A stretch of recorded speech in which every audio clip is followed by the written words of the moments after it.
welcome back to the Cosmic Library and MC Usher and Susie and Fish Tank. And all you little guppies are just something for me to gawk at and poke the glass around. That's right, I am Goon, the unending host and Galaxy Man of today, as we continue to review the long-lost star logs of the DFS Faustina on this, another episode of the Cosmic Library presents Deep Space. I do believe we have another log from another crew member, not the Captain Iron Phillips this time, but rather one Dr. Rupert Crane. Yes, one moment, I need to prepare my logs. Dr. Crane, Chief Quantum Physicist, DFS Faustina, Stardate 45-13.7. The Gamma Sector Scientific Exploration Log number 23. The Faustina has made an emergency landing onto an uncharted planet. It appears to be comprised mainly of a collection of marine biomes. Myself, Griffin Githzerai 23, Avery Rinkus, and the security officer Shefra Nam were sorted out into an escape pod. As the ship, upon entering atmosphere, I experienced a sort of hallucinogenic effect, which temporarily rendered my senses completely ineffectual to my current conditions. Perhaps a psionic defense barrier does merit further research. Our precipitous landing found ourselves caught in a current of cold water that shunted us deep into a narrow crevasse. I narrowly lost my life. After regaining my faculties, I deployed a hard light floating disk, and we started a hasty ascension out of the depths of this watery grave. We suffered close encounters with local flora and fauna almost immediately. Odd, flesh-like tubules, and rather sharp fish, for lack of better classification, that rode the current with deadly speed. I do not want to believe what I saw, but the others also bore witness to a strange illusion of a large-toothed fish, projected by black tentacles that stretched from the top of a cliff face, the top of which was our intended exit. Prolonged use of my floating disk has left me drained. However, we were at least able to contact the Faustina and procure a rescue party, with any luck, expeditiously. We return to the landing site of a quartet of crew members I have taken to call the Crack Crew, against their will, because I haven't really run that name by them. I just keep saying it, and they don't correct me. But because you're God, we can't hear you. Well, we return to the very same landing site, but thousands of years in the past. A prehistoric kelp forest nestled away in a valley between two subaquatic mountain ranges, where a strange, four-limbed humanoid species decides to make camp for the night. These are cultists of a particular god that their beliefs, a bit taboo, have found themselves to be ostracized, are looking for a new place to call home. James. Hello? If you could, give me an example of something that is in this valley that would make it attractive to would-be settlers. It's a valley? Yeah. It doesn't have the crevasse yet. That'll be a geological event that happens thousands of years into their future. There is a river with exceptionally rich soil. A rivulet where good sediment deposits. It's very drawn down by the density of the currents, a nice downdraft. Because a river in a world completely underwater is nothing more than a current. So ignore what you know of a river in our world, where a river is carved into the earth A river is no more but a jet stream that passes through and around. And so these ancient inhabitants, they find this ribbon of very fertile material that they can grow a kelp-like superfood that they use to survive. And they find this is a great place to start again. Moss, if you could name another thing that would make this valley more attractive to would-be settlers.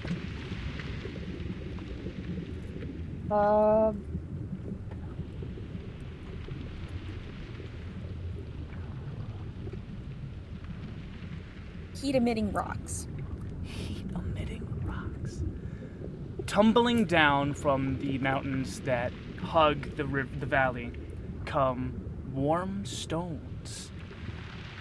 Perhaps burped up by gases at these mountains' peak, they tumble down and retain heat at their very center for a long period of time. And in a world filled with a great conductor of heat, water, finding ways to pocket that energy for your own preservation is extremely important. Noodle, can you think of a challenging natural thing that this valley might invite that would not be great for our settlers? What's the scariest thing I can come up with? There is a species of shark that has thermal vision. What's a stark? Hold on. It's I a said bird. shark. Oh, it's a shark. I said shark. Shark. I was like, why are there birds underwater? Underwater birds. That's the scariest thing my mind could develop. That is terrifying. And naturally, with great producing soil, comes a great amount of prey, fish, crustaceans, strange and half amphibious things, things that have created a skin and not a series of scales. And so naturally there are predators that would use heat vision to suss out between endless swaths of seagrass the warm-blooded and tasty things for them to devour. And Lissa, could you give me the name of the settlement that these cultists who follow a deity called the Shark Lord, what would they call their new home?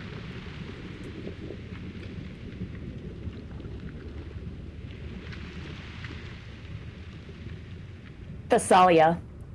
Thessalia. Could you tell me a little more about why you chose that name? Because I was thinking of Thassa. Fasa? I think that's a reference I don't get. Theros? Yes. Is it Magic the Gathering reference? What do you expect from me? My kitten is named Chandra. Fasa. Okay. My little stim right now is I'm shuffling some random magic cards out of my desk. This is relevant. I have a framed, personalized card of me and my son as Rakdos, Lord of Riots. Hell yeah. I love that. So Cool. I got this to be able to alter at one point, but I hate vehicles, and this is a commander built around them. Your green screen is not playing nicely with that. No, it wasn't. I saw that. There we go. So, I'll show my favorite. There you go. Descana, the Rage Mother. We got the bears. Anyway, magic aside. the city of Fasa appears. Thessalia. Salia. Sorry. Thassalia. I'm gonna write it how I know I'll be able to pronounce it correctly. Salia. Oh, okay. Thank you. Ah, the TH. Is it Thalia or Salia? Thessalia. Thessalia. So With a- Thassa, Thessalia. The solid. The Salia. Close Stop. enough. Stop. There we go. We got there. Nah, that's good enough. Yeah. Yeah. Yeah, it's been too time. Yeah. The city of Thessalia appears, and they are a They are a country that exports fine goods created by the harvesting of the sharks with heat vision. At some point, they even do manage to domesticate some of the nicer behaved of the sharks. And these creatures, these humanoid creatures, even begin to take on some of the traits of the local flora and fauna, such that they grow big toothy grins. And so a common greeting amongst them would be, large smile to you, my friend. Of course, in the native tongue, but it would translate to large smile to you, my friend. They would develop a society that worships death. They would see it as the final door of consciousness so that they can step through and become a new thing entirely, should they decide to do so, or begin life again as the food source for phyto and zooplankton. They have this understanding that all of their world is but a very large soup. James, in the time of these Thessalian death worshippers, many a culture, traders, priests, they've come to do trade, to do business, and not all of them leave very happy. Why? They're underwater. Well, I mean, imagine that you grew up your whole life underwater, and now you're just visiting a different culture. So why would residents of Thessalia Why would visitors want to Thessalia not like the culture after they left?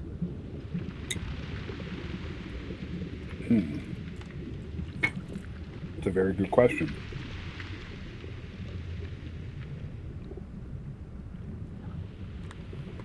The thing that's popping in my head is that it would just be massively unsettling how prevalent the worship of death is. What's up? Well, I was gonna say, they're shark creatures, right? Large smiles to you, my friend. Yeah, Baring your teeth, that's a sign of a threat. Disliked for their big smiles. Yeah. I was thinking because of them being like death worship. Worshippers. It's giving aquatic Addams Family. It's giving cannibalism. I was about to say, they probably eat the dead bodies. You know what? Yes, they do eat the dead bodies. The concept of death being like a wholesome thing, and the circle of life that in consuming the nutrients of the dead is a part of the natural cycle of life, and also they go around smiling at everybody and baring their teeth, and it's massively threatening. Large smiles to you, my friend. Yeah. Because when you originally said that, I was like, oh, don't bare your teeth at me. That's immediately what Captain Phillips would say. It's like, oh, don't bare your teeth at me. Are you threatening me? Moss. One such We got culture. there. Thank you, Alyssa. One such culture that would seek to, politically speaking, unify with the death worshipping people of Thessalia are those who follow a goddess by the name of the Lady Ray. Yes. Name a prominent political figure from the cohort of the Lady Ray who would take up arms against these people. And why do they specifically seek unification? He said in air quotes for those listening and doing other shit. So this is someone who is someone who is acting under the influence of a politics that believe in a different goddess, the Lady Ray, specifically the goddess of friendship and community. okay, so it's fanaticism. Ah, fanatic. Fanatic, Lady Ray, worshipper. So there's a crusade, is what you're saying. That's what it sounds like, yes. It does kind of sound like a crusade. It's giving crusade. Yes. For the grace, for the might of our Lord, for the home of the whole. Yeah, and this might not even be what she wants. It sounds like he has his own ideology that he's acting upon. Takes beliefs to extreme.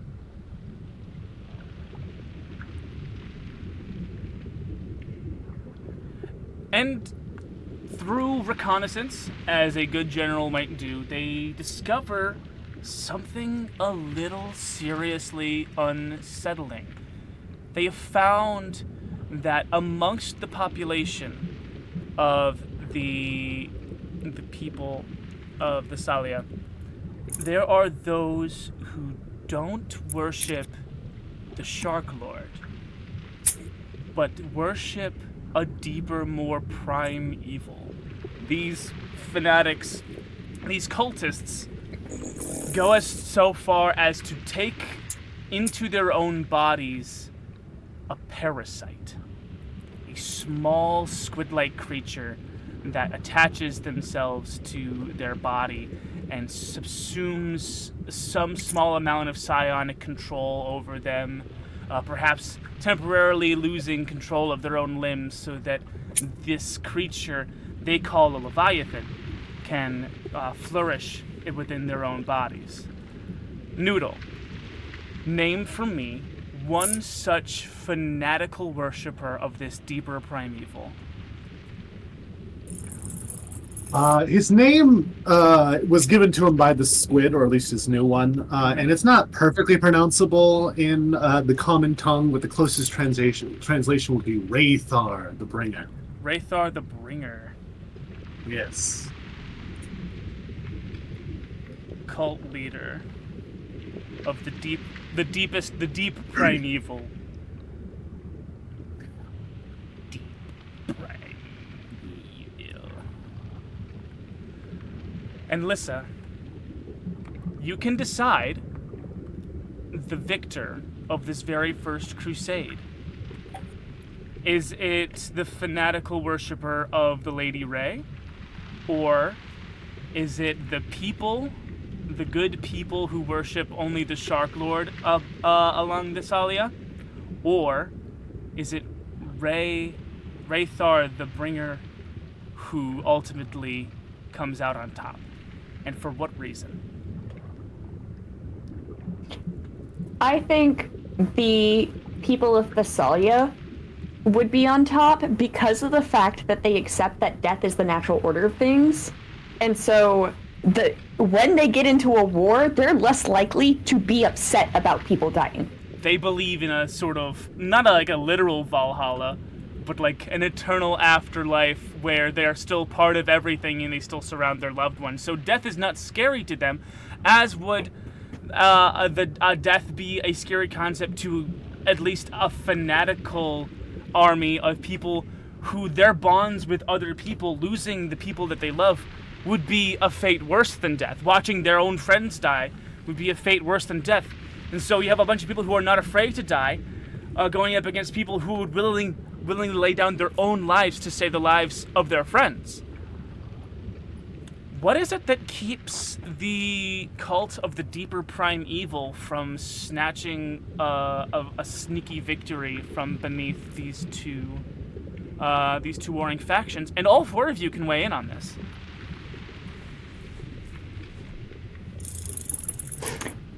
That current around Thessalia that brought the sediment and whatnot, it's also a natural barrier. Natural defense of the area.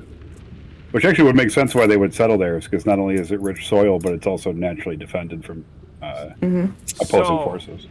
Those who are infected with the parasite cannot travel closely to this high riptide zone. It messes with their parasite psionic ability in some unknown way, which keeps them from actively moving in the forefront of battles and having to resort. It's literally the sonic vibrations of it. Yes, I like that. I like because you know how there's a resonant frequency of things, and you can have a resonant frequency that cancels out another frequency. Yeah. It's literally at just the right frequency to cancel it out. Yeah.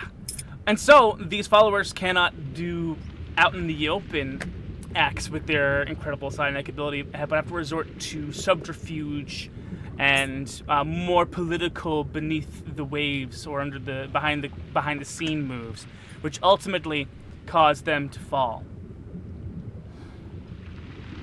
The city of the Thalia, is where the crack crew find themselves before a fallen, decrepit temple to the Shark Lord, surrounded by odd floating statues. One Dr. Rupert Crane, doubled over, panting into his mask, realizes that the grass before him is not real. Everybody roll initiative. You have had no time to rest. No time to rest. All right, it's fine. I'm Neat. only running on low power. And I did not get a single heal during the entire last combat, so I am. all right. Woo! And Dr. Crane. I'm my security officer in this at this point, right? Yes. Yeah. Okay. Woo! Natural 20. Hey, That's 23 to my initiative. That's Mine's the I got it. opposite. is my initiative. 32. Is it a natural 1 or a 32? It's a natural one. Okay, I was gonna say both of those are the opposite. I got a 19. I got a 21. Man, we're all rolling high in this, And technically, I except rolled. for one of us. If you guys could go ahead and sort yourself for me while I do what I should have done and pulled up these stat blocks for this thing I needed earlier. And then I'll roll initiative for these two creatures. You're not gonna say bless you? God bless you, Bless person who you. can't hear me. Bless Good you. night. Good said bless you. Also, I'm in the middle of looking for something. Bastard. All right. Don't lick my hand. So the initiative order for us, at least, is Rupert Crane, followed by Shifra, followed by Griffin, followed by a lot of empty space, followed by Artie. Is that your character's name, Artie? Avery. Avery. It's not written down on. Yeah. It's the only name not written down on this screen. Oh, yeah. I did. I was pretty close. Okay. Just saying. So my Also, two creatures. Goon also spelled it wrong when he sent me the episode recap, and he put Avery. It was an R instead of a V. I assumed it was Avery, and I just said it correctly. Sorry. Yeah. I was You're taking good, notes. man. Nah, it's all good. Okay, so who rolled above a 9 in what order? I rolled a 23. Yeah. So the order, if you creatures got a 9, would be Rupert Crane, followed by Shifra, followed by me, followed by your creatures, followed by Avery. Okay, who rolled above a 5? Everyone? Everyone. but Everyone. Avery. Everyone. All right, so Except for me. Everyone. okay, so Avery. Ross giving the shifty eyes. I would prefer to be honest. So Crane, Shifra, my first creature, Griffin, second creature, Moss. Yes. Yay. Crane, the seagrass disappears, and you behold a 6-limbed creature, long and muscular, with a dorsal fin at the elbow, padded and webbed clawed feet that grip the sediment beneath it. Its skin is a deep charcoal gray that ripples with the light from the air from the water above it. Its head squat and wide like an arrowhead, with 2 large black eyes that peek out over the top of it at you. Its teeth rows and rows and rows as its hungry jaw cracks open and a few loose ones just fall out just because.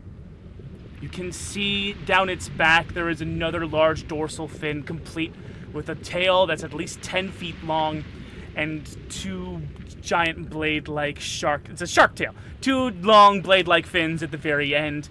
And on its back, 4 bleeding stubs that stretch up and wave like the seagrass. Why are they bleeding? I think you know why. Oh, The damage we did earlier. why are they bleeding? Oh boy. No, we Well, I am severely hurt. Hey, My first action is if I can stumble behind some teammates and move behind people. You can use your move action, yeah. Yeah, I'm going to use my move action to move behind some teammates, and I actually have an ability called Healing Hands, and I'm going to touch myself and just kind of like. I get to do proficiency bonus is 2, so I get to roll 2d4 and plus my proficiency, right? D4 is equal to my proficiency bonus. Okay, that's. Oh, that's right. Moss is missing a hand, aren't you? Yeah, they are. Oh, yep. You lost it to the parasite. Things are not looking good. No. What do we got? A 3 and a 4. Moss 7 was health. disarmed. Haha! Haha. Ooh, get him. Get him. Okay. And that's what I can do. That's a magic action, so I can't cast any spells or anything. So I heal myself for 7 damage, and that's 7 more points of health than I had before we started this combat. So things are not great for Dr. Rupert Crane. Cool. I'm going to give you one additional fun thing that you notice. Sitting between its eyes is a large red gem. Great. That was the same color as the one in Moss's hand, right? Yeah. Okay. So we're familiar with how to deal with this. Got it. It is Shifra's turn. Crane, specifically, you and so everyone else was looking at a rock at the end of last session, and you shuffle, like skittering across the ocean floor, to behind your friends. Well, now your friends have their backs to the creatures. Shifra, you now understand you are now more or less aware of stuff. Dr. Crane is shrieking a little bit, so it's definitely going to alert you that that we are not safe. Yeah. Does this thing appear to be a monstrosity? Yes. Yes! It's my favorite enemy! This is a monstrosity. Yes! Alright, let's see how favorite enemy works now. Advantage on survival checks to track it, as well as intelligence checks to recall information about them. It's not the only large red stone on its body. It seems to be covered in smaller red stones, dotting it with a sort of organic rhythm across the entirety of its body. Great. So this is a monstrous kind of jellyfish-esque situation. Because the Portuguese man of war is technically multiple things. If you'd like to see the bones of what I'm working with in terms of D&D stuff, I've basically put a displacer piece and a reef shark into a blender. Oh. Yeah. Gross. And then I've added some other stuff too for lore stuff. Okay. It's a massive land apex predator mixed with an aquatic apex predator. Yay. And baked with love. Liar. I love you guys. You spit that falsehood at me. I love you. I love you. I love you. I love you. Doki doki. I think I would like to use my insight, because no one's close to it, right? You guys, Right now, you were at definitely could pounce on you distance should they decide to. Okay. Well, I'm asking because of insightful fighting. Because if I don't have sneak attack, I'm going to use my insightful fighting so I can get sneak attack. Gotcha. Yeah. So no one is flanking at the moment. Yeah. Okay. Then I'm going to use my insightful fighting. It's going to be you deception check, and I'm doing an insight check contested. Deception. That is a. Deception is a which stat check? I forget. Charisma is for deception. Gotcha. Okay. Yeah, it's charisma. All right. It rolled an 18. I rolled an 18 on the dice, and my deception, my insight is +5. All right. I'm gonna say because it's charisma is -1 that you win. There's no hiding that it is hungry and it is pissed.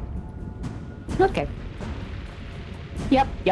All right, I am going to. I'm gonna try and aim for that jewel on the face, I guess. With what? Describe your attack. With my short bow. Short bow. My phaser. Phaser. My phaser is gonna go at it, and because I've got the Vex. If you hit a creature with a short bow and deal damage to it, you have advantage on your next attack roll again. Okay. So let's see. It is.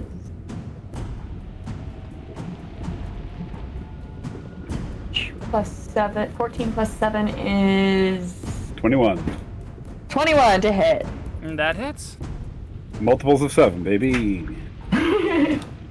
And then, so that is a d6 +5 on that, and then my sneak attack is what now? It's 2d6.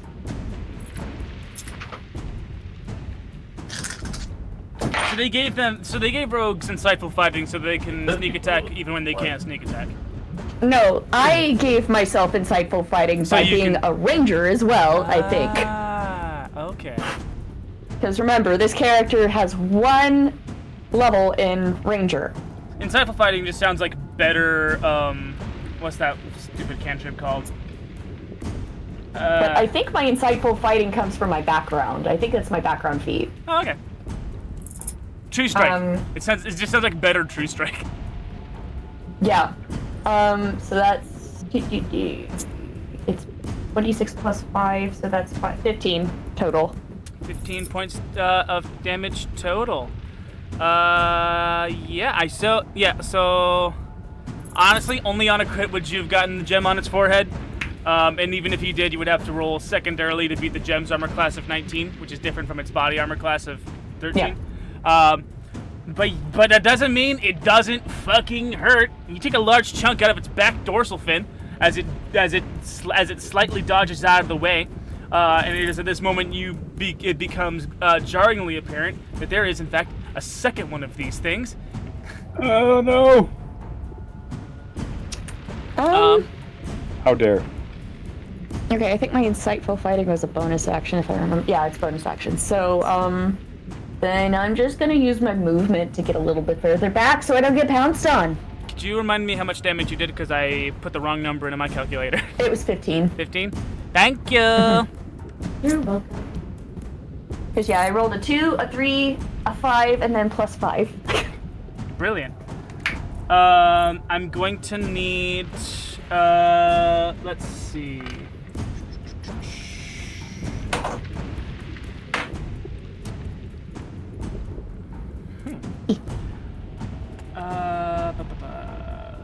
I can look that up later, actually. That makes more sense. Go ahead. There's my precious. Alright. It's going to make a tentacle attack with disadvantage because all 4 of its armed tentacles have been no longer have the more crucial elements to their attack power. On Lissa, as it is as she is the aggressor. Shifra is the aggressor in this case. Ooh, I'm gonna hate to see that roll go. Let's see. Oh, does a dirty 20 hit? Goofers. I wonder. Oh, okay. Alright, that's gonna be... Alright. You're going to take... You're gonna take 6 points of bludgeoning damage from this first tentacle. And the second attack it's going to make is going to be against the... It's gonna be against Avery. Why am I rolling that die? It's a different die.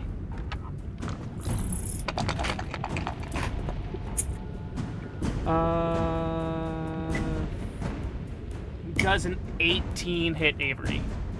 Yes. Okay. So Shifa and Avery both get hit by tentacle whacks.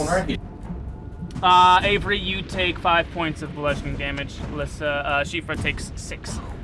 And that is going to end their turn. The first beast. It is now Griffin's turn. The remains of Avery's hand no longer hold your attention as you are under attack. Yeah.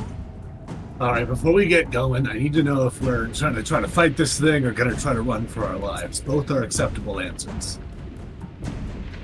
I'm bleeding pretty bad. I suggest we run. Are we all in agreement? I do not wish to be here any longer. Cool. Yep. Sounds like it's run. Sounds like it's run. Yeah, I'd much rather not have to fight this thing. Can we not? Who amongst everyone here looks the most hurt? Shout out your hit points. Not me. I am Well, Avery's at missing an arm. 12. I'm at 12 hit points. Avery? Yeah. I'm at 8. Cool. And just I'm going to recast. kind of sigh, walk up to Avery's back, and just smack a little disc onto the back of him as a light protective field forms around them. I am casting Blade Ward. It means any attacks made against them gets a D4 minus from the attack order. Ooh, very good. And then I'm going to reach into my pocket, and in preparation for this, I have 5 little orbs, about yay big, that are all set to play a high-pitched noise. This is my magical tinkering.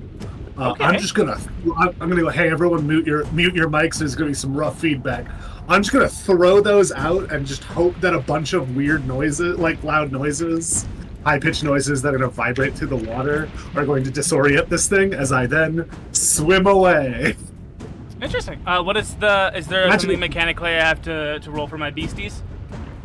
No, nope. This is so magical tinkering just lets me do one of a series of things, including replaying a recording.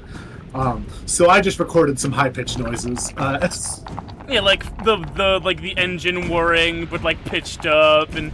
Yeah. Little do we know that Griffin actually used produces this really good exact same EDM. fucking scenario against a fucking shark as well. Oh, That's so funny that we both thought of high-pitched noise orbs. Because ultrasonics fucking kill sharks and shit! shit. Yeah, I wasn't planning. I did not know we were going to be fighting sharks when I decided this. I was just trying to figure out something that would be disorienting in case I ever needed to run. I'm gonna make them. So I I'm just gonna broke make them do orbs. just general wisdom saving throws. See if what's going on is going on. Okay. Yeah, no, I did it on a potato noodle. It was my potato bomb. Yeah. Okay, so definitely one of them passes, and the other one fails. The other one fails, yeah. I'm just trying to disorientate them. Like, Orientation, yeah. So the healthy beastie, the one that hasn't moved, the fully healthy beastie, the one who hasn't moved yet, seems to shake off the sonic disturbance. But the one that was weakened earlier by you guys while you were still in the crevasse is not it's just having a bad day. The noise is not helping at all. The All fin right, just got with blown that- off. I'm just gonna wrap an arm around Avery and start trying to head away from this situation. I'm gonna say, as a group, you can make it into the Parthenon-style building in 2 rounds. So this round will be Okay. the first round, and then a round after this will be you guys safely making into the Parthenon. All right. It is the second beast's turn, who is going to pursue with their, let's see, speed of 40. They're gonna make it into, you know what? Well, let's see. It would be Crane and Shifra left to move. So, it still would be Shifra being the most aggressive of these strange creatures. So it'd probably be Shifra being attacked again. So both of these tentacles. Being a coward saves my life. So both of these tentacle attacks are going to be coming at Shifra, but they're both also going to be at disadvantage. And are they both also then getting a D4 reduction on roll or on damage? Whose thing was D4. that? Oh, that's on Avery specifically. Never mind. Yeah, you're right. Sorry, it is on Avery. But That's yeah, on it's a nice D4 me. roll. All right. First attack does a 15 hit, Shifra. All right. First attack. Whack. Smack.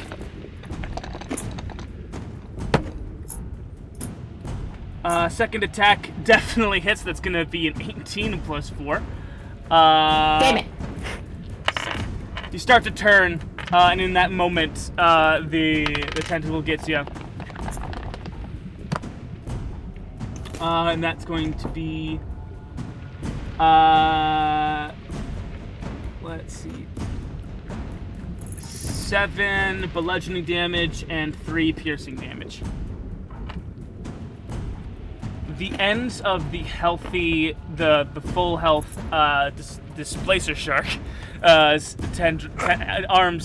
have the projector pads from before, but also hooked protrusions made of chitin that stick themselves into your skin and rip off a juicy morsel.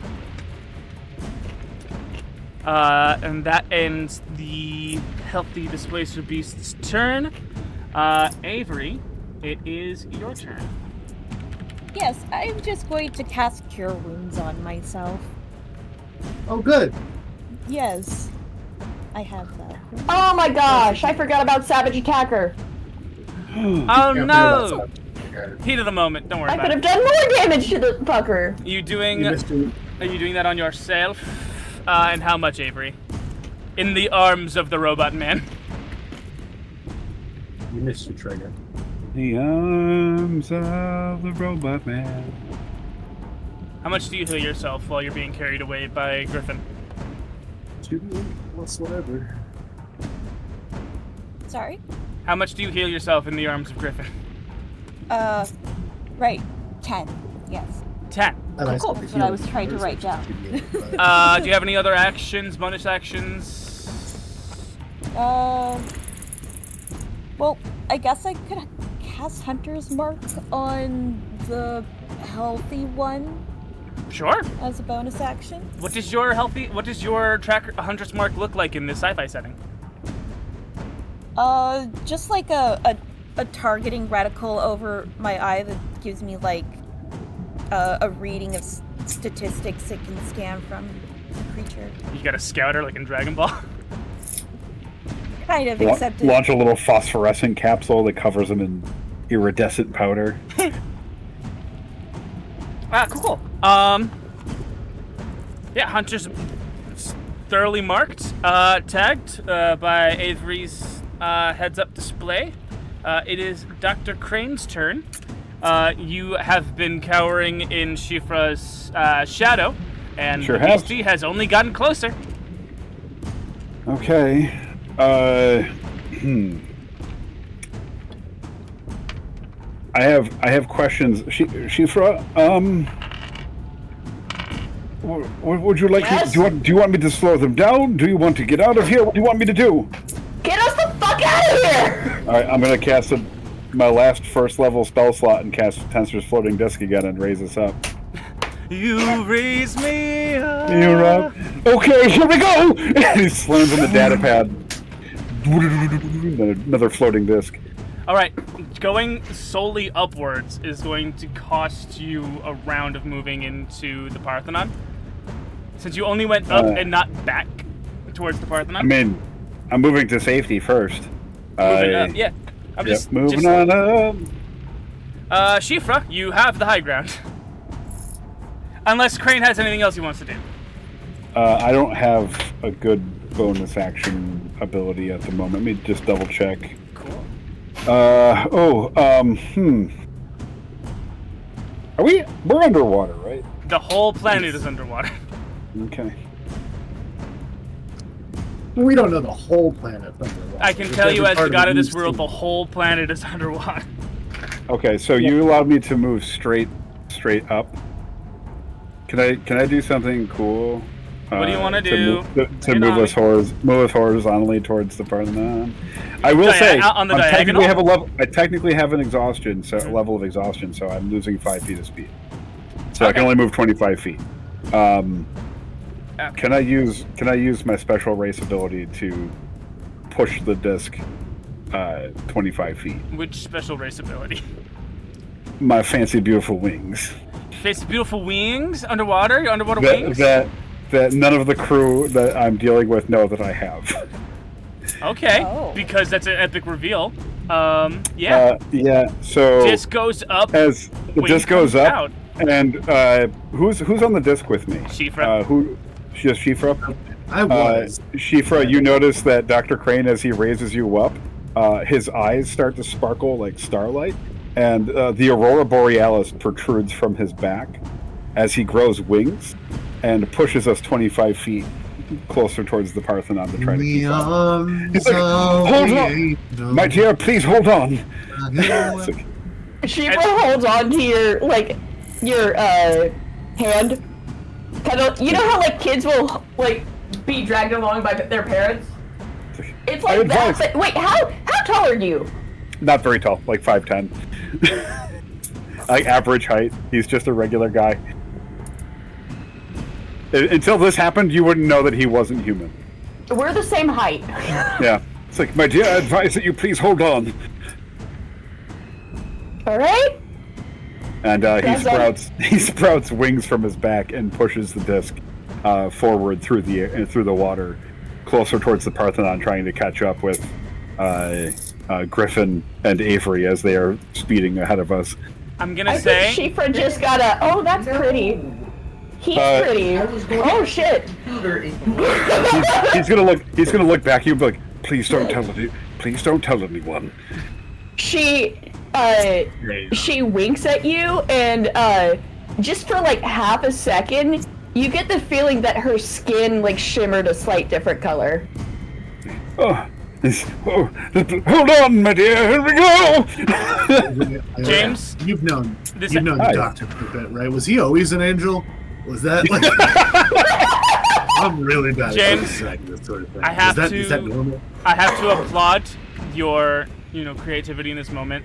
But as the voice of this world, I'm gonna say, in order to keep pace with Griffin and Avery, Oh, I can't already. I'm already in level of exhaustion. I'll let you keep pace if you take Yep, another yep. level of exhaustion at the end of this fight. Should you survive? Okay. My main computer At the end of the fight, or Yeah, during should this, you or like survive. right now? Okay, I will take the second level of exhaustion if it allows me to keep up. Brilliant. He's pushing himself because he does not want to die. Shifra, there are sakura blossoms underwater inexplicably, and there's the aurora borealis inexplicably localized right here in this combat. It is your turn. I can show you the world. I should also preface this with not only is he taking levels exhaustion, he gives a weak little Yes, silence Numbers. The answer is there are tentacles, and they are currently after me. Hi, Numbers. I'm not looking at the chat, but hi. How you doing? Welcome back. James is here. What's up, dude? The running joke is that tentacles follow me everywhere, and this just keeps happening. I did not tell you guys about this, and it still happens. Anyway, what are you gonna do about the beasties trying to get your ankles? So I think that's why it's just. Okay, Or specifically well, Crane's since we're ankles. up in the air, I imagine and I've Crane got the pushing you high like- ground. Since I have the high ground, I would like to just kind of shoot at them with the short bow and like be taking pot shots because I currently am safe. Cool. Yeah, pot shots. Go ahead and beat that armor class. Remember, if you do roll a crit, I'll let you re-roll to see if you hit the big gem. Okay. Let's see. That is. It's definitely not a crit. It is a 18. 18 does hit. Oh, okay. So let's see.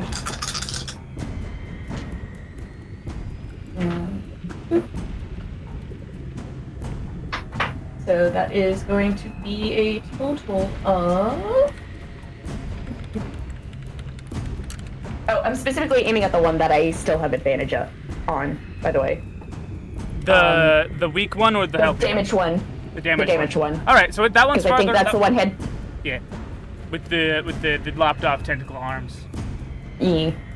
So that is. Great math. 18 damage. Oh, 18 damage. Cool. I forget. Not too shabby. All right. So you send your phaser bullets out and away to take free damage out on the displacer shark that is cowering with its paws over its head, just trying to cover up what aren't ears. But you know, body language is important when telling a story.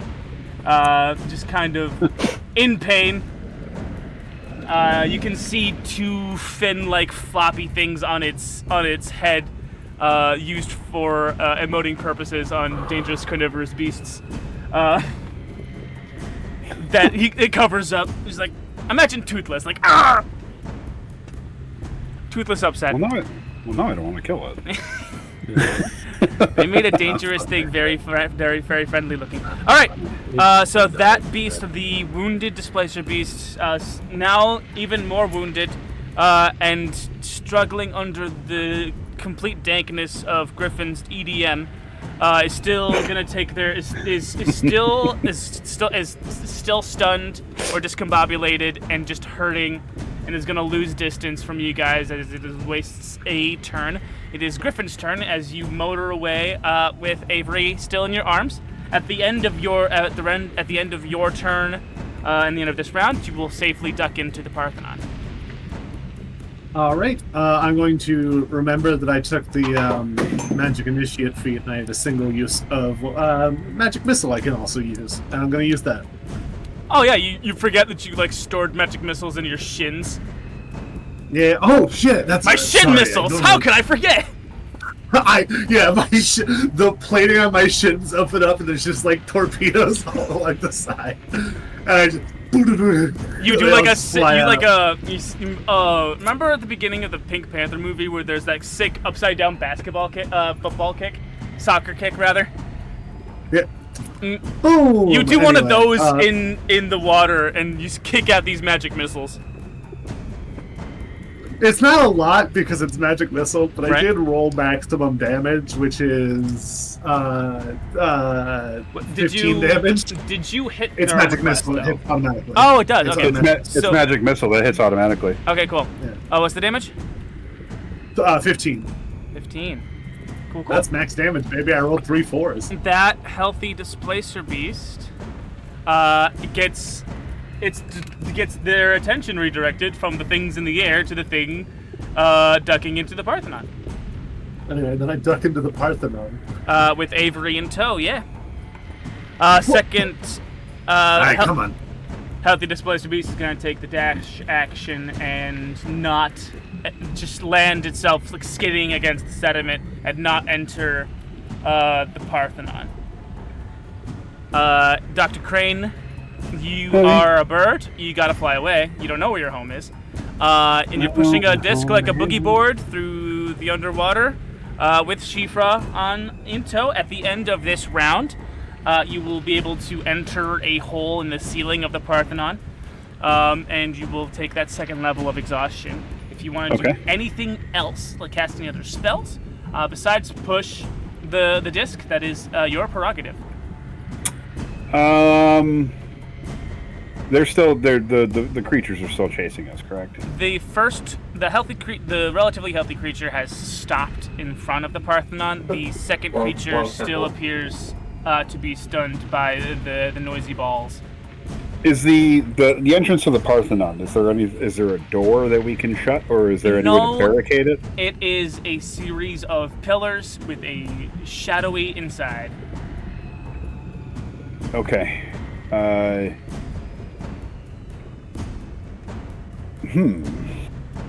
There's a couple things I can do, and it depends on how willing you are to allow me to do said things with my abilities versus my spells. So I could try to adjust density on the pillars to try to collapse them down in front of the entry to the Parthenon, or I can try to cast like web to block the entranceway. Either way, I am trying to make it so that as we enter that they can't follow us in. But it depends on what you'll let me do, whether I have to spend a spell slot or if I can use a race or a class ability to do it. The class ability for adjust density just allows me to alter the weight of an object. I see. I don't know if that would be enough for your own personal thought process on this to collapse the columns. The thing that is raising red flags for me, and I think would also raise a red flag for Crane, is that if you take out the pillars of the Parthenon, what's keeping the rest of the building up? I just want to collapse the entryway. Right. So I just want to I want to make sure that this is a old. Yeah, that might actually just temple. damage the entire building. Oh yeah. Might I suggest adjusting the density of the water and trying to crush them instead? I'm definitely going to be. I'm gonna say do the web thing, not the crush thing. Okay. Yeah, because technically adjusting the density of the water, I don't think is going to do much, because it just doubles the weight of the water, which I think web is actually going to restrain them, which will give us time to figure something out. Yeah. So I'm gonna burn a spell slot and cast web across the doorway, so that way we have some semblance of a quick. It's like basically like putting a desk in front of a doorway. Yeah. It's like we have a short amount of time to figure something else out, but we bought some time to do A that. web created of dark matter and light strands stretch across the pillars of the Parthenon as Dr. Crane and Shifra fly overhead. The beast that guards the entryway to the temple looks up at you with confusion and disdain as you push the disc into the hole in the roof. Shifra, you get the last action before we drop out of initiative. If you want to do any last damage to either one of these dudes before you lose sight of them as you get Yeah, I'm gonna try and kill the one that's been hurting. Okay, give me 1 sec. I'm gonna write the remaining That one's life the points. one that hit me, and so fuck that one in particular. Yes, good spite. I'm gonna write the remaining hit points here. As I always say, never keep your emotions in check. Never keep your emotions in check.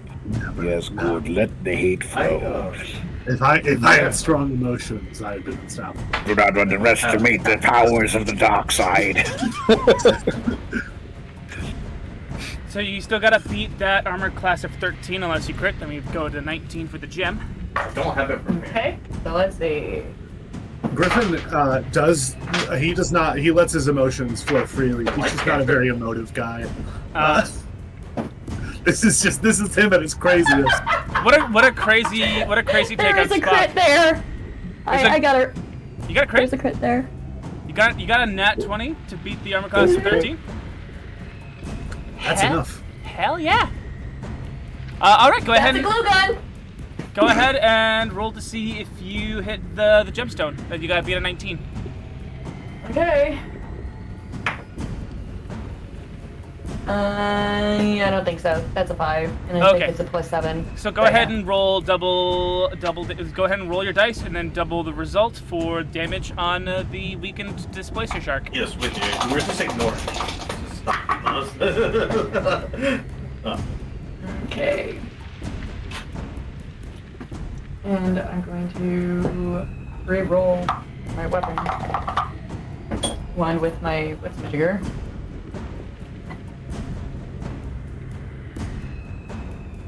Okay. So that is going to be 4s plus 5, so 17? 17? Yes. Okay. 17. Unfortunately So, for you, it times had... Times... Well, that was just the dice amount. You said it was twice that? Yeah, because it's a crit. Okay. Then... 34 if it's 17. 34? You didn't kill it. Yay, man. Unfortunately, it had this many hit points left. So you did a total of 34 damage, right? Yep. All right. You did kill it, but it's definitely gonna roll a morale check to see if it wants to keep pursuing this extremely dangerous prey.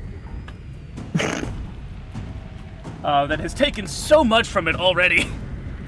This extremely strange, multi-colored, weird-smelling prey with strange electromagnetic signatures that it is sensing. Okay! I shit you not, it rolled a nat 20 on its morale check. No, go away! No, it's gonna continue to join the fight, or fight rather. It's gonna continue to join the hunt as we drop out of initiative and enter a shadowy temple. Alright, Is it passing through the web? Is it passing through the webs? Nope. The sharks do not enter the temple. That's probably not good. I'm gonna contact the rescue ship and see where they're at. Go ahead and give me an Arcana check to make sure the communique is still up and running.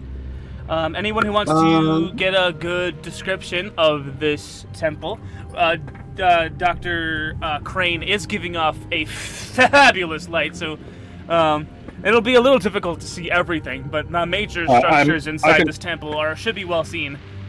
I'm also going to cast the light cantrip, so we have something to. I basically put a little beacon on my data pad and light up the room.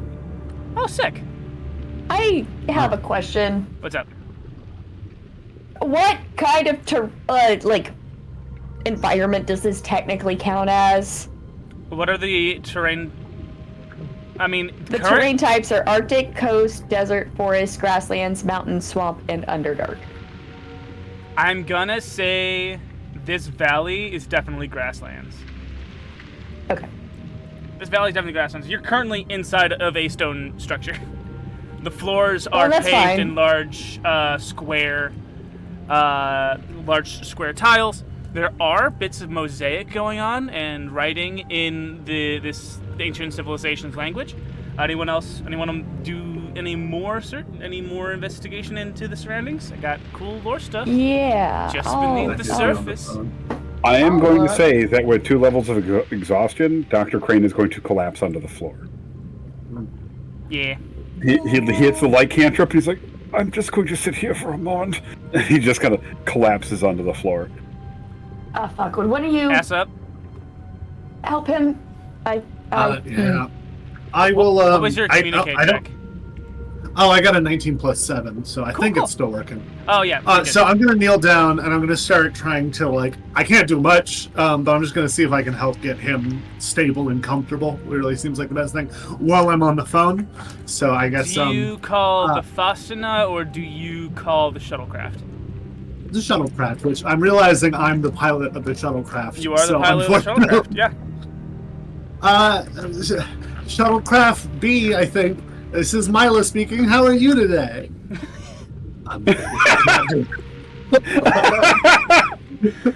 I love that you teed yourself up and then just was like... I'm doing pretty bad, Milo. How far enough are you guys? That's a great question. Let me look at this map. 10 minutes. I'm about 10 minutes away. Are you guys gonna be all right? No, Milo, we're already not all right. Okay, well, I'm at max speed, so I don't know what to tell you. Thank you, Milo. Thank you. Have a great day. Hang up the phone. Was that Milo? Yeah, that's Milo. Can I Tell get him I hate him. I want everyone to share. I want the entire crack crew to share their opinions on Milo at this exact minute. Why do we only do this with Milo? Last time you made it sound like you were gonna have us all be like how we know each other, but you only had Milo get called out for bad coffee. Listen, everyone has an opinion. Listen. It is the truth of every work environment that there is one person that everyone has an opinion on. And it's Milo. And it's Milo on the DFS Faustina. All right. He is the chef, though, so everyone would kind of have to, based on like what the food is like. The unofficial chef. All right. Well, I think it was pretty clear with Dr. Crane just immediately on the ground. He's like, "Is that Milo? Tell him I hate him." Which can either mean you actually hate him or you have a friendly, like, older brother relationship to Milo.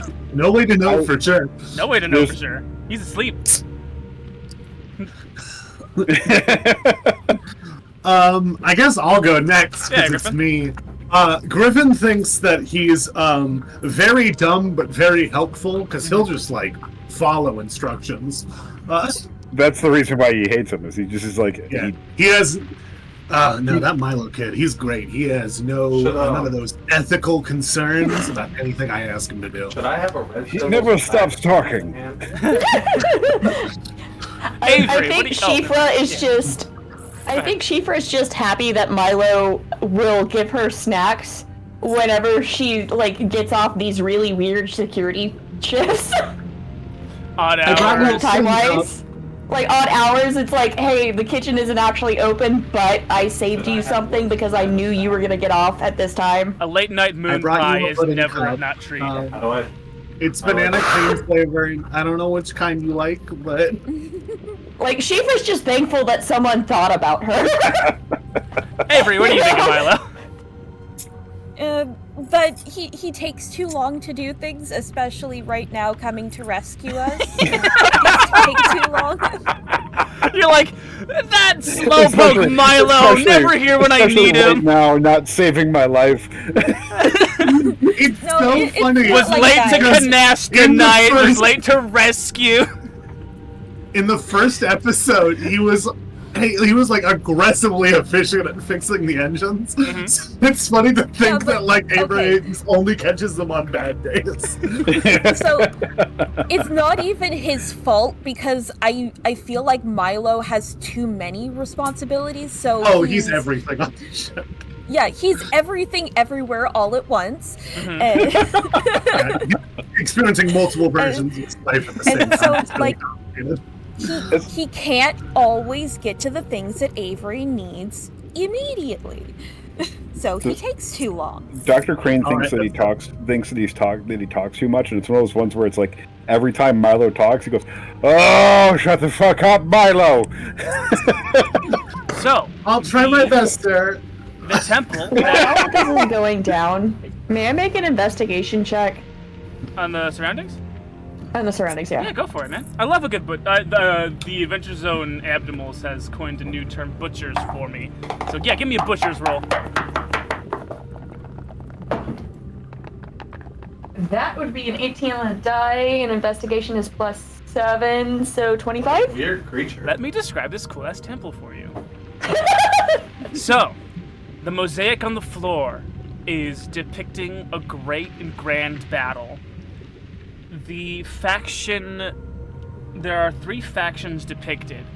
One, mosaic forms of sharks. The second, mosaic forms of rays. And the third, a smaller faction of squid. that come together in a grand tapestry that takes up the majority of the floor. Ray fighting shark, shark fighting Ray.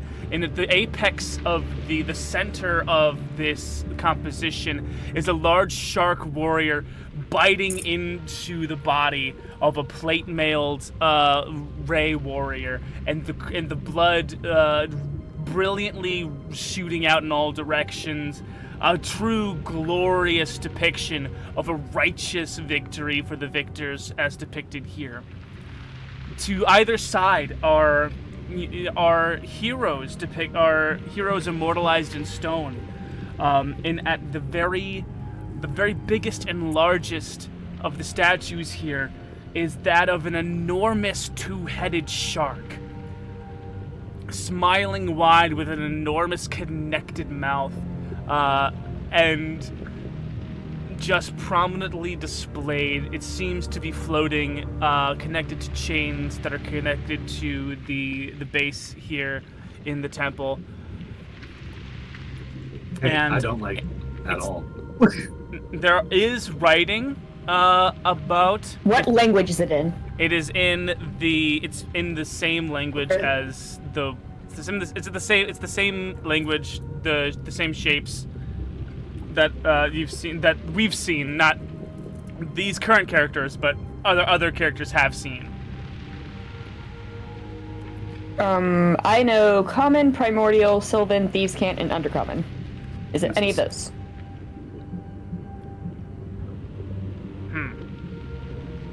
Just scream and charge. Do I? Yes, babes. Just scream and charge forward. That's exactly what we should do against this mosaic. I'm gonna say this is an undiscovered language because this is an uncharted planet. But if you can try, because you know so many languages, see if you can recognize syntactical patterns. It's not really your area of study, but because you're a polyglot, I'll let you make an intelligence, probably like a history check, to see if you can piece some things together. Can I give a help action? You're asleep. I'm exhausted. I'm not asleep. Okay. There's a difference. She can bring things to me. I'm not looking myself.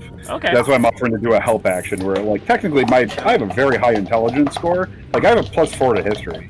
On a pedestal beneath this enormous floating shark statue, there is a glass orb, which inside holds a golden statue of a ray. You're just gonna, everyone from Shifra, you're just gonna hear, "Don't fucking touch it this time!" I'm just going to stay down here if it's okay with you. Can I Just gonna keep fire my eye on kinetic him and projectile at it? Which you won't, to be clear. You will not. Okay, so that is But in case he does, I need to keep an eye on that. 18 plus 3, so 21? Oh, okay. With a 21, you see Wait, do I get one? 3 big words carved into the base of the pedestal where this enormous two-headed shark statue is. And on 21, I'll give you the words "the Shark and Lord." Glorious! And you I can would have recognize. never guessed. Live, laugh, love. You get a series. You get a series of warrior names, and you understand. Just going around to take some etchings, you get a better sense of the whole story with the faction who worship the Shark Lord. The fact you pick up the name the Lady Ray, because the word Ray shows up on the outer perimeter that shows up around the Ray faction, and you pick up the name of the third faction, the cult of the. Hold on, what did I call it? What did I call it before? The Deep Primeval. You pick up that faction as well, and I'll also give you a bunch of other names written on the wall behind the two-headed shark statue. Sun Eater, Deathbringer, the Black Tide, the two-headed nightmare. You already know the Shark Lord. The final name attributed to this two-headed shark deity is the Final Abyss. I hate it here. No, that's terrible. I'm not gonna lie to you. Well, that can't be good. Can I fire a stone at it? Dr. Crane, could you give me a wisdom Yeah. saving throw? A saving throw? Yes. Oh no. Well, I actually have proficiency in saving throws, so we'll see. Dirty 20. Dirty 20. On a dirty 20, you think you get like this compulsion for fresh air, which is strange, extremely strange. And the second you realize that it's strange, you can feel something disconnect from your mind. Does anybody else need fresh air? No. I mean, generally, but I have an air purifier in my suit. Does it Don't purify take everyone? your helmet off. Don't take your helmet off. Do not do it. I'm not planning on it, but the urge is there. One final thing.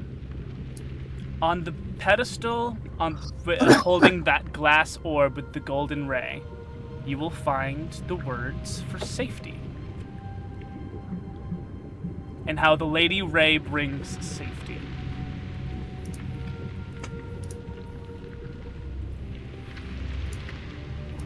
Can I get a vibe check on the golden orb? You want to do a more specific check on the orb? I can do a ritual casting of identify. I would love that, actually. I'm going to do a ritual casting of identify.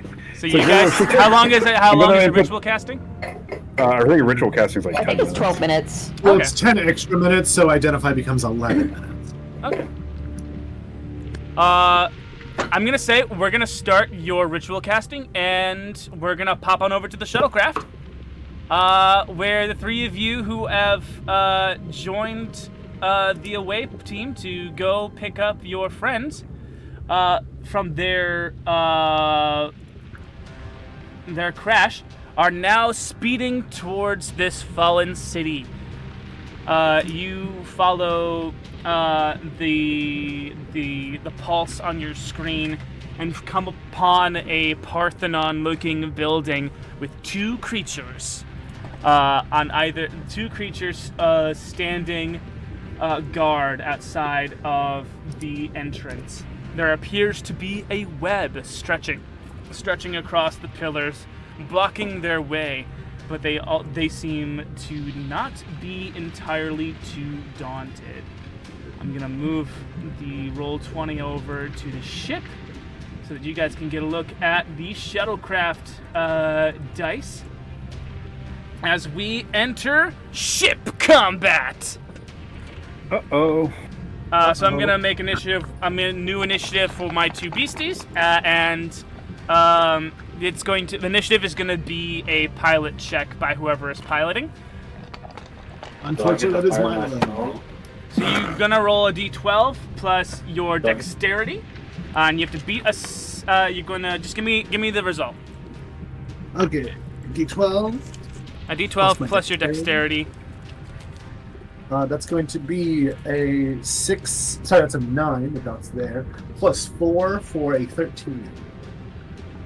Okay, so beastie number 1 is going to go first.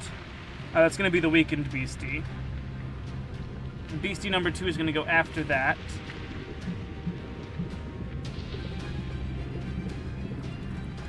So what the first beast is going to do is going to notice, and it's going to. Do you see something on the shuttlecraft's sensors that indicate that a psionic pulse has been attempted upon the ship? But because the ship is not sentient, nothing really happens, and that's going to be the first beastie's turn. What you can do is you can utilize any of these stats, speed, pilot, shield, weapons, and power, to do combat. I'm gonna let the chat in. I'm gonna show the stream what we see. So you have weapons, and you have piloting, and you have speed mainly for combat purposes. This shuttlecraft is not equipped with a. That's the wrong one. Shoot. This shuttlecraft is not equipped with attractor beams. There's not like a melee attack that you can use or anything for holding the creature in place. But you do have weapons, which you can make the roll for, unless you wanted to do a pilot check or some kind of speed-based offensive maneuver, which everyone who is in the shuttlecraft, so that's Milo, I forgot the other names. Yeah. Milo, Kira, and Lily, right? Lily, you're in the shuttlecraft as well? You guys can also, be part of this conversation as to what to do. One of you, Kira or Lily, are going to have to man the weapons. Mira. Because Miria. One of you, you're claiming weapons. What are we doing with the... Wait, what status weapons attributed to for us? Weapons is going to be plus your weapon proficiency. So it's going to be the weapons die of currently D4. And if on a success, you do 3d10 plus your weapon proficiency damage. So right now it's plus 3. So Kira, you're the one manning the weapons on the shuttlecraft. Right? Mira. Yeah. Mira. I keep saying the wrong name. And what are the right? shield and power? Shield and power. Power is more or less the health points of the ship. Shield is how much. The shield is something that we roll to see if we actually take damage at all. Pilot is maneuvering. Speed is speed.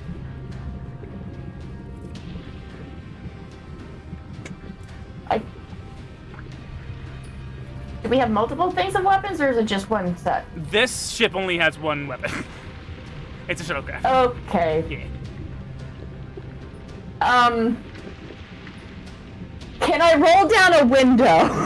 And fill the compartment with water. I'm joking. Okay. I wouldn't recommend that. If Everyone is turned on. Everyone on the ground. The crack crew has muted themselves, more or less, because of the balls. You guys have muted yourselves because of the balls, and you don't want to do feedback. So they're gonna have to remember to turn their mics back on. Want us to communicate? Turned off. Yeah. But I mean, if you start firing, people on the inside are gonna start realizing that you guys are in fact here again.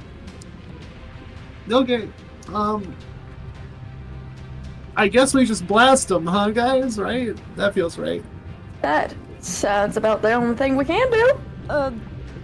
Well, maybe we should know what we're shooting at first. Look like cat sharks.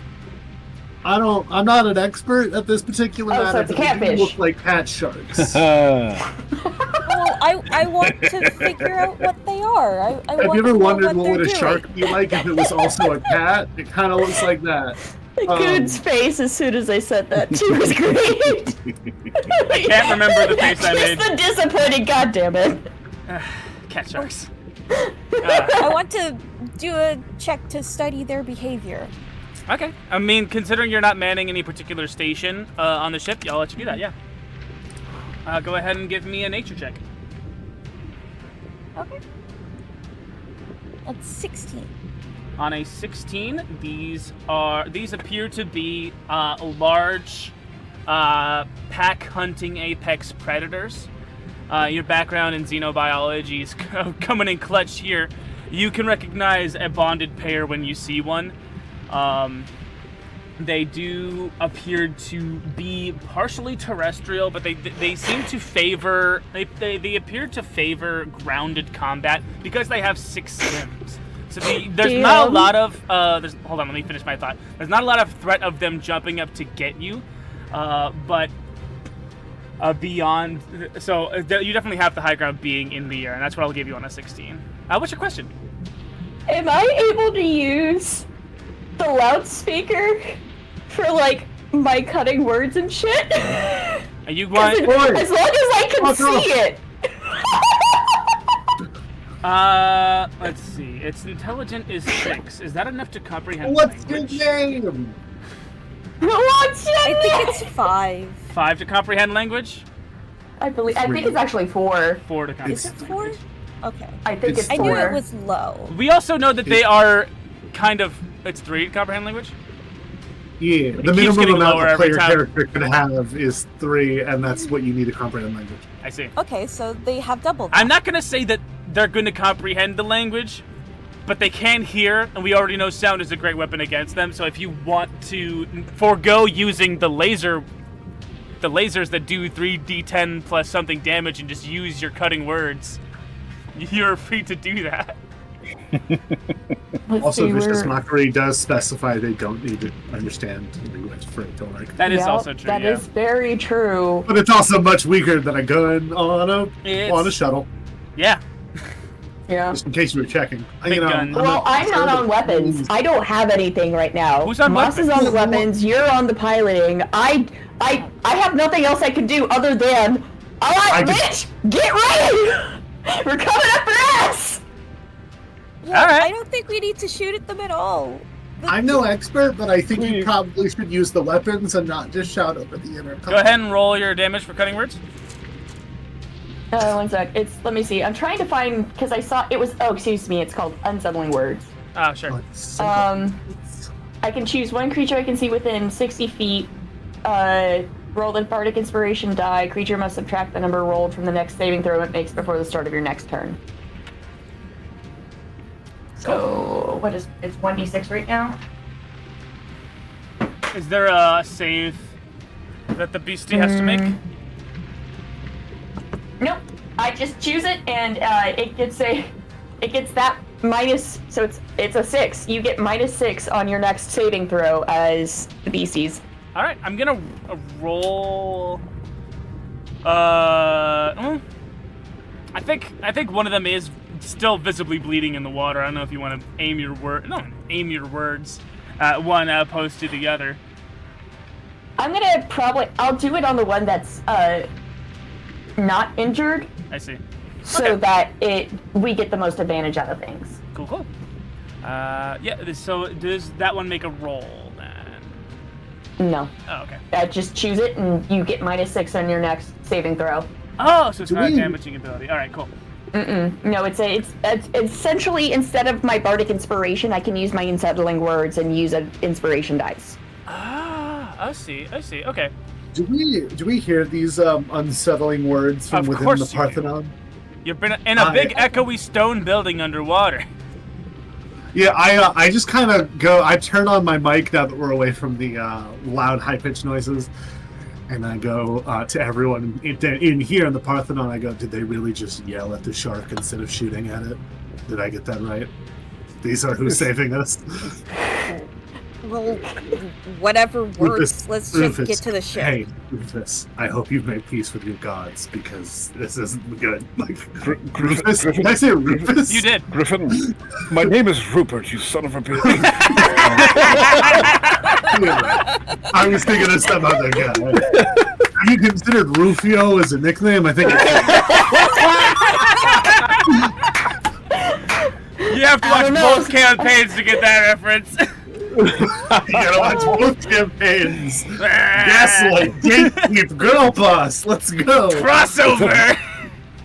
If Milo's piloting that shuttlecraft, I expect nothing less. Alright, you know.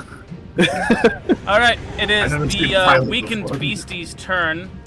It is going to attempt. Of all the places I thought I would die, it wouldn't be here underwater.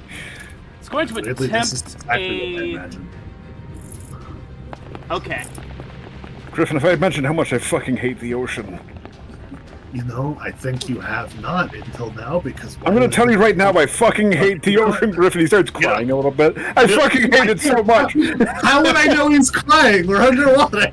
It's slightly more Shifra. saline. Oh, it's Look in at the that. mask. Yeah. Shifra actually goes over and gives him a hug. It's not good enough. It's not. I hate it here. Anyway, I think we're about to get our shuttle eaten by sharks. The weakened displacer beast is making its attacks. It misses one but hits the other. Go ahead and roll a shield check for me. It's gonna be for the shuttlecraft shield. We're at a D12. So if you gotta roll a D12? so you whoever wants to rolls a D12.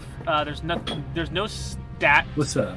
added to this, but you do have to beat a 7, which you did, which is great. So we don't demote that die, and you don't take a loss of power. Yeah, Ooh. a limp nub of a tentacle stretches out insanely far from the ground and smacks the ship right across the glass with a loud thum. And that is the weakened beastie's turn. We return to the cockpit of the shuttlecraft for your guys' next attack turn. If you guys want to do anything. Is the crack crew also involved in this combat? Like, We're keeping it outside. We're keeping it outside. Okay. For my brain. Yeah. Milo's gonna roll his eyes and go, "Oh, for fuck's sake." Oh my god, I would know your name. What's sorry, there's so many people on screen right now. What's Moss's character's name in this ship? Avery. Nope. No, Avery's in the Parthenon. It's Mira. Mira, thank you. I'm also learning this because we're doing Mira, all of our characters sans one are in this area right now. Yes. Mira, please take the wheel, and I'm gonna run to the weapons. Okay.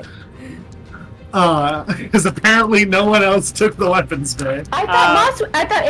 Excuse me, Mira Nope, was you on both the thought weapons. the other one was. You both thought the other one was. Yeah. All right. Anyway, cool. Mira, please take the wheel. Mira, and give me a pilot check. Okay. Yeah, monk-like speed. I run over. Mira, I need you to roll a d12 plus your dexterity to successfully keep the 12 ship in the air. plus dex. Okay. Oh, You need to get higher than a 7. that's 12. Excellent. You don't crash the ship. Congratulations. Okay. Uh, It's plus hooray. nothing, though. But Oh, okay. Yeah. Great. You've never flown before. No. Weapons. basically Seems pretty flies intuitive. itself. Yeah, it basically flies itself. Don't worry about it. Okay. I'll Weapons keep it is straight. D4. You have to roll with whatever your roll plus whatever you would roll to hit with whatever weapon you're choosing, preferably your highest one. And you still got to beat a 7. So even with a max roll on a D4, you still got a lot of lifting to do with your own stats. With my own stats, I get a +6, which means I would still hit on a 1. Excellent. You've done a great job allocating your resources. I got a dirty. I got a dirty 20. I got a 4 for a total of 10. I don't know why my brain said dirty 20. It means you succeed, and we don't demote your weapons any farther than a D4. These are not great weapons, but you are good at shooting. Your expertise in fighting is pulling us. So you roll plus D10, 3D10 plus your weapon bonus. I do love playing like a very competent character with just like the most hopeless tone of voice. All right, that's gonna be 2 9s and a 5 for a total of 23 damage. All right. That's how that works. 23 damage. So 20 damage goes to the healthier one, because the remaining 3 points kills the weak-looking one. We see a scatter of phasers disrupt the soil and the grass that uproot itself and float away as one of the displacer sharks finally takes its last breath. We see black worm-like tendrils scurry out from underneath its skin and wriggle up towards that large central gem, or the closest of the smaller red gems on its surface, as the body quickly decomposes, leaving behind bones. The second of the beasts look to its mate in horror as it decomposes right before its very eyes and is showered with radiation damage as its skin is seared and it begins to limp a little bit and growls through the ocean up at this strange metallic monster that it now fights. Under my breath, I go, I don't know how these people live this long. All right, that's 1 down. I do love this running gag that Milo is extremely competent, but everyone is just kind of like mildly annoyed I got with him. Yeah, I got one. please get us out of here. Please get these our friends so we can go. Yeah. The health, Okay, the remaining beastie is gonna make its attacks on the ship. I'm gonna need everyone in the shuttlecraft to make a wisdom saving throw. The DC is 17. DC 17 wisdom saving. Did they be a monk? That's 15. 15. The one piloting. Oh no! Yeah. Wait, no, that's exactly 17. Okay, well, 17? I don't feel good about it. Yeah. 21! 21. All right. So the one piloting the ship. All three of you. I'm distracted by the horrific sight of these creatures being murdered. This is a different thing. Okay. We watch those in the Parthenon peering through the pillars, see the four hands of this displacer shark shoot up in the direction of the thing that has just rained hellfire from the sky upon it, and prismatic lights shine out, and the visage of a large, enormous, the jaws and mouth of an alligator surrounded with a mane of tentacle squid arms gets projected into the water, into the field of vision of the shuttlecraft. Big challenge, is that you? Hey, big challenges! It's that boy, big challenges. We were talking about this character before stream. Mira, you are frightened. Go ahead and give me a piloting check with disadvantage. Still have to beat a 7. Oh, okay. How did we do this one?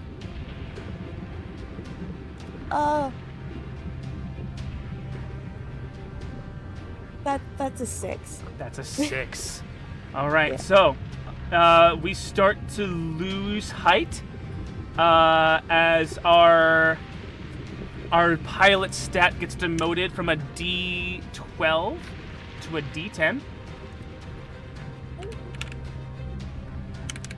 To a D10. I haven't been doing that advantage thing. I'll keep track of that better as we continue. You start to lose altitude, not fast, but noticeably enough for everyone else on the shuttlecraft. As the other two clearly saw the prismatic lights beforehand, and are unaffected by the fear effect. It is the shuttlecraft's turn. Okay, I'm gonna go for the weapons again. Please get the ship in order. I'm begging you. I'm going to have Lily kind of just move Mira out of the way and get in the pilot seat. Hey, About that. We'll talk about it later. Hey, girly. All right. We're gonna have therapy about it later. Now, You're a you've therapist. taken control of the shuttlecraft. Your piece sounds like a traitor. Lily, you're piloting the shuttlecraft now. Yes. Make a pilot check. Roll a d10. Plus your dexterity bonus, beat a 7. Oh, and because we're still above a d6, you have advantage. That's a 9 on the die, and plus 3. So. Good job. The ship re-levels itself out. Milo, you're taking that shot again. Go ahead and roll weapons. Alright, that is another 10. 4 plus 6. Cool. I think every D4 I've rolled tonight has been a 4, so that's impressive. Yeah. So go ahead and roll that beautiful laser damage. Alright, and reading it again, it's plus my weapon proficiency, so Yeah. it's an extra 2 damage, but that's, I'll take it.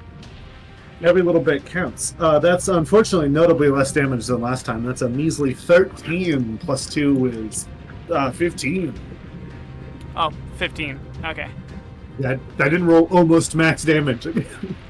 Gotcha. I'm gonna have the beastie roll a morale check. The love of its life is Every dead. little bit helps.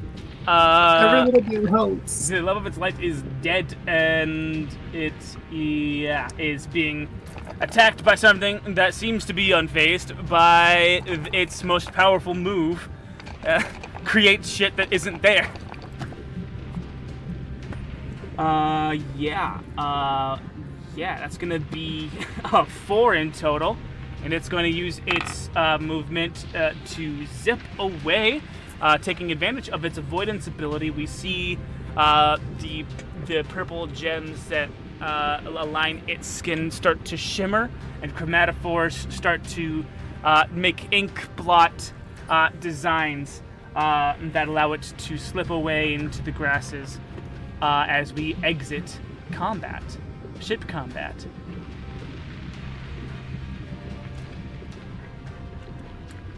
Your saviors have arrived, and Dr. Crane has finished identifying the orb.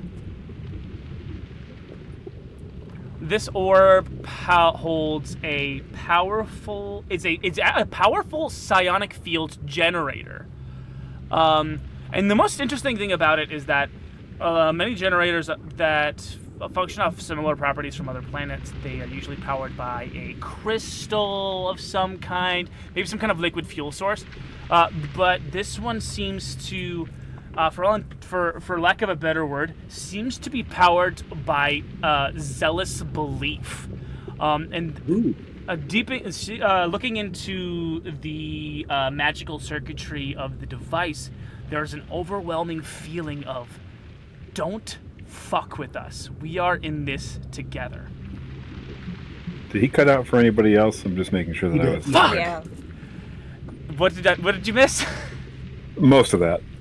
Just that last part. There's an We overwhelming. understood don't fuck with us, and that was about it. Don't fuck with us. We are in this together. Okay. And it does have there is a, you can upon touching it, you can consciously call it to activate its effect. To activate what? Its ability? Its effect, yeah. I know what you said before, but I'm going to touch it. Well, we know what it does now. I'm just letting you know to not be sure, but not be alarmed when I touch the item. All right. Before you touch it, I just want to verify that we do have your next of kin. I don't care. Do we have that on I file? really don't care. All right. Cool. Cool. Have fun, Rupert.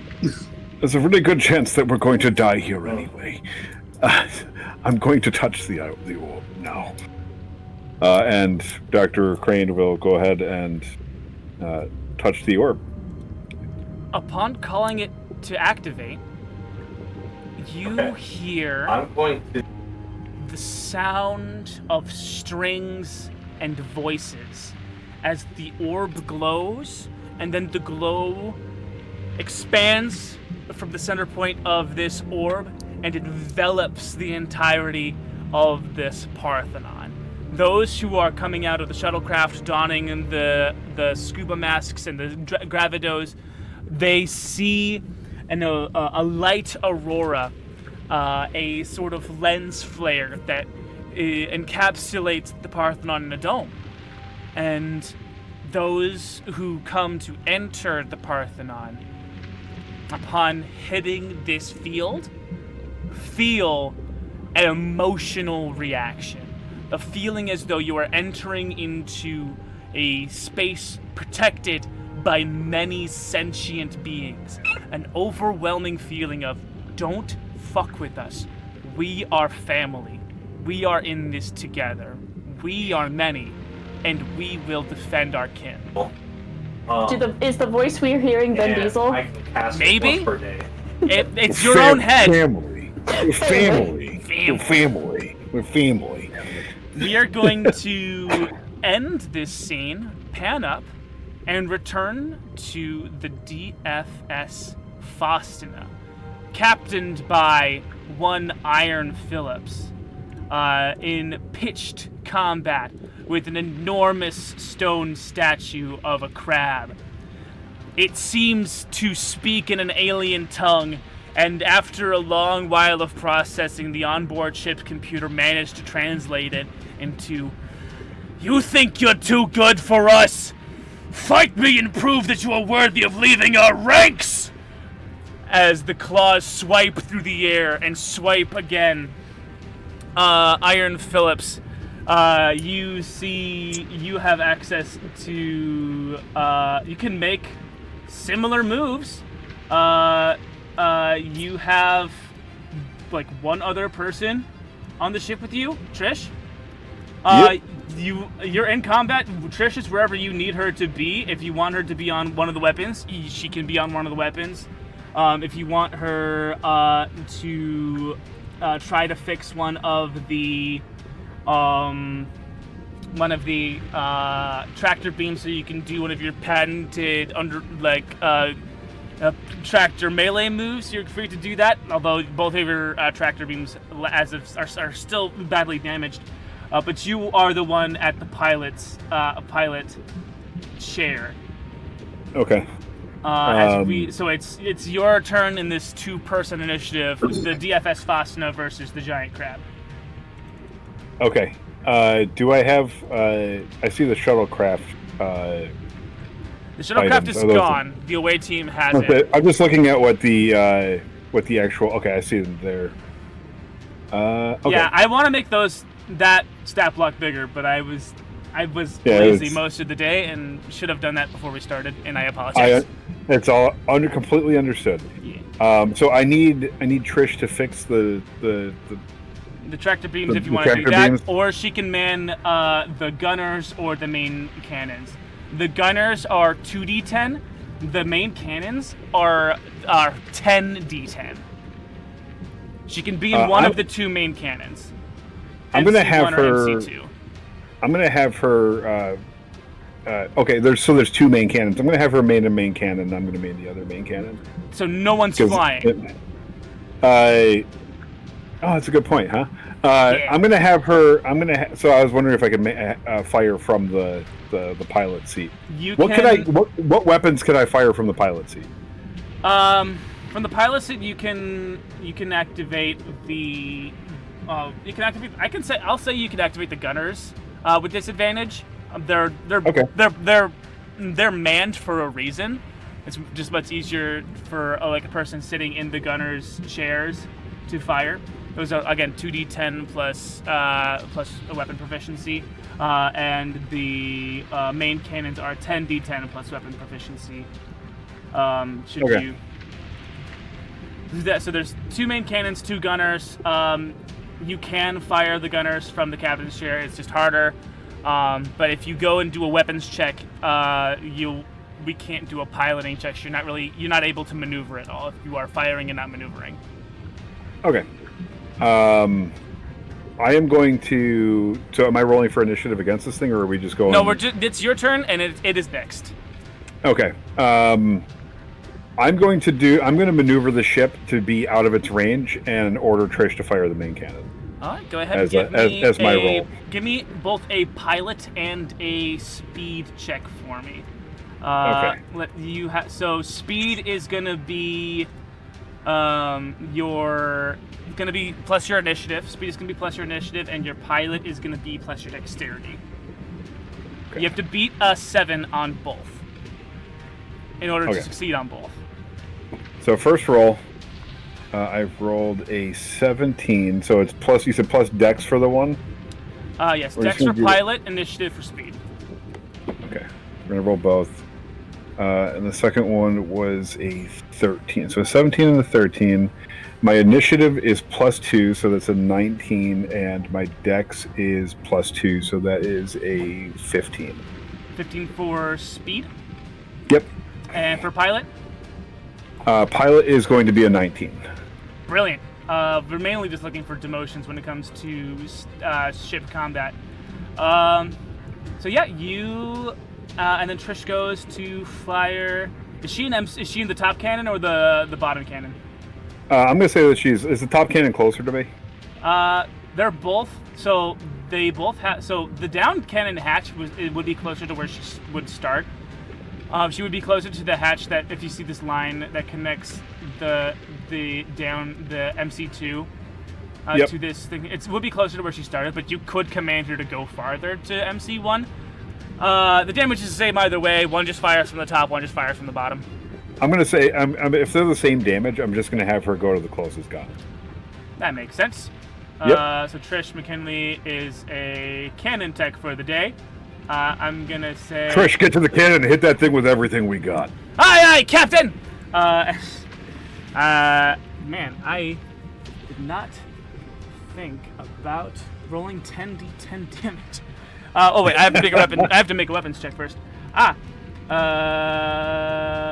Weapons is a d10, so that's good. And she is going to add 2 to this. I don't actually have a stat plot for Trish yet, so I'm just being generous. She has to beat a 7, so she actually hit a 7 on the d10. Woo! So we don't take a weapon demotion, and 10d10. We see the main cannon fire. It is a string of bright red pearls made of concentrated pure light that arc across, sizzling the salty water between the DFS Faustina and the crab, as Captain Iron Phillips does a fast and wide U-turn to face the creature and fire off this hot string of fiery red pearls that crack, crack, crack, crack, crack, crack, crack to this all across the side of this titanous stone crab. You tell me not to fuck or eat hot fire, shit piece of shit. It growls. And growls in pain as the heat sizzles its stony body. Chunks of stone and coral and anemone and barnacles fall off of it. And as it takes a wounded position down on its main 6 legs, its 2 enormous pincer claws also brace itself against the ground. And we see past its scorpion and lobster-like tail, a large looming creature approacheth. With 2 enormous heads, rows and rows of teeth, dotted with red and purple gemstones, a titanous megalodon of a 2-headed shark swims in ferociously. It appears tiny, but force perspective will do that. And as it approaches faster and faster, its mighty jaws opens into one elongated, gnarling abyss of teeth. It seems to sing a song, and the ship's computer translates: Sun Eater, Death Bringer, the Black Tide, the 2-headed nightmare. I am the Shark Lord. I am the final abyss. And that is where we're going to end tonight's session of the Cosmic Library presents Deep Space. Hey, Trish. Yeah, Captain? I'm sorry for locking you in a bathroom. It's okay. Have you seen Grix? And cut. Thank you guys so much. Oh, I got it. Okay, cool. All right, let's go. Let's go. I gotta turn off the sound of the sea. God. Yeah, I just keep throwing things at you. I'm sorry if this is a little It's a bad day for the DFS, for the FTS Faustina. It's a bad It day. really was. No good, awful, very bad day. Yeah. All right, let's gonna go ahead and create. But Shifra has a crush now, maybe? Maybe. Let the poll decide. You promised not to tell anyone. All right, you guys know the rules. She's Who's got definitely a- not going to tell anyone, and you might get a secret out of her because of it. Ooh, romance. I'm glad in we the all high have seas. secrets. All right, well, you guys know the rules. Everyone gets a Patreon art. Everyone gets a Patreon art suggestion. Who's got one for me? Angel. our Chris Angel moment. Angel, Space Angel. Can I get hey there, girly? Hey there, girly. I'ma just scooch on by. Ali Beersley, you are a god, and I reference you in all reverence. TCL Deep Space ep3, deep shit. I wonder what the third group's up to, because nothing's going good with the first two. We'll call this the Shark Lord. We'll call this episode the Shark Lord. It seems appropriate. We get to the third group, The and they're Shark just Lord. fine. The Shark Lord cometh. Cometh! I like that. Ooh ha ha. The Shark Lord cometh. Hey, girly. Alright, so we have Space Angel and Hey, girly. Anyone else got another one? I need Milo, just like, hey, how's your day going? And How's your day going? That's your little MC1. How's your day going? It gives Han Solo vibes of the everything's fine, it's fine. How's your day going? How are you? but everything's on fire. Yeah, guys. This is I fine. don't want to interrupt, but you know. That was honestly one of the better things. Just like, hey, so how's your day going? We're inbound in about 10 minutes. How's your day? How are you guys doing? Alright, I alright, moment James. where I realized I had to be the other character, and I was like, "What would upset Avery Griffin the has most?" been disarmed. Fucking Dr. James's character, I can't think of his name right now. Dr. Crane. Dr. Crane is fucking literally exhausted. 2 levels of exhaustion. Oh man, I realized I could have done something, but it would have required Griffin to be notably less selfish. Oh well. I have Space Angel, Hey, girly, how's your day, and... James? So I'm gonna be selfish with this one, and I want tell Milo I hate him. Just like Dr. Crane, exhausted on the ground, just be like, tell him I hate him. Yeah. Holding Griffin. If I am to die here today, tell Milo I hate him. Tell Milo I hate him. Man, you can tell him. You can tell him yourself, man. Is this... How would we spell cometh in this situation? C-O... It's M-E-T-H. E-T-H. All right. My brain was like, yeah, C-O-M-I-T-H. Cometh. Yeah, cometh. Cometh. All right. I'm gonna set the date. So if you want to see, if you have a particular fondness for any of these moments, you can go to the TCL TTRPG Patreon.com. That's our Patreon. If you want to vote to see any of these immortalized in fairly decent art. This week from Second Chance, we actually had a 3-way tie, and so I picked the one I would have most fun drawing, which is, of course, the one about a half-elf's not being able to be charmed. So I was able to draw a dude in a red robe and a twiddly mustache and a very sarcastic speech bubble. Wait, we have a canon reason why Clariel doesn't put up with Rufus's bullshit now! Hey, because she can't be charmed! Yeah! So if you want to see any of those particular moments immortalized in art, come on down to TCL TTRPG, patreon.com/TCL TTRPG, and vote! Only you can decide which art gets made. Only you! Please Only consider you can signing up. prevent forest fires. Please consider signing up at the $5 level. If you do, you get access to bonus content like the Cosmic Book Club, a show about TTRPGs and tropes and how to marry the two. You also get your very own individual, uniquely numbered Cosmic Library card, which I can, if you want to, I can make and put your OC or like a photo or like a drawing of you on it. You can print it. I know a pretty cool person who has it printed out. And put into like a card holder for their friends to see. Let everyone know that you're in on this little secret society that we're making before it gets popular and cool. Be a trendsetter in your TTRPG space by getting your very own Cosmic Library card.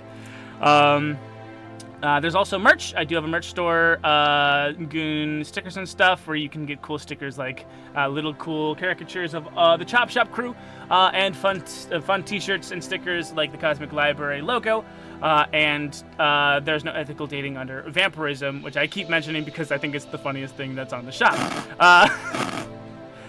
And with that, Robot Lisa!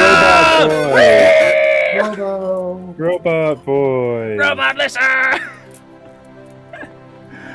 And without Como further arigato, Lisa Roboto. yeah, without further ado, it's time for the curtain call. I, of course, have been your galaxy man, Lord of Sharks, Sun Eater, Deathbringer, the Black Tide, the Two-Headed Nightmare, and the Final Abyss. Playing Milo and Griffin has been our very own Noodle Doodler. Not doing well, Milo. Oh, why is that? You need to talk about it? I brought the therapist. Playing Shifa, the security officer, and Dr. Lily has been GamerGirlllisa.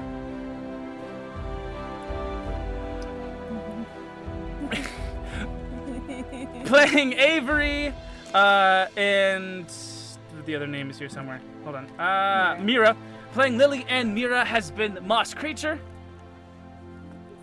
Can we stop killing creatures without prejudice, please? They attacked first in our defense. Kill the creatures with extreme prejudice.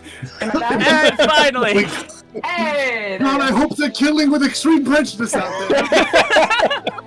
and finally, playing Dr. Crane, Dr. Crane, and Iron Phillips is none other than videojames.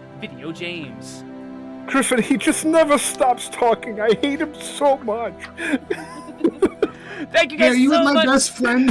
I love that guy. Thank you guys so much for watching the Concept Library presents Deep Space. I hope you all got wet. Oh.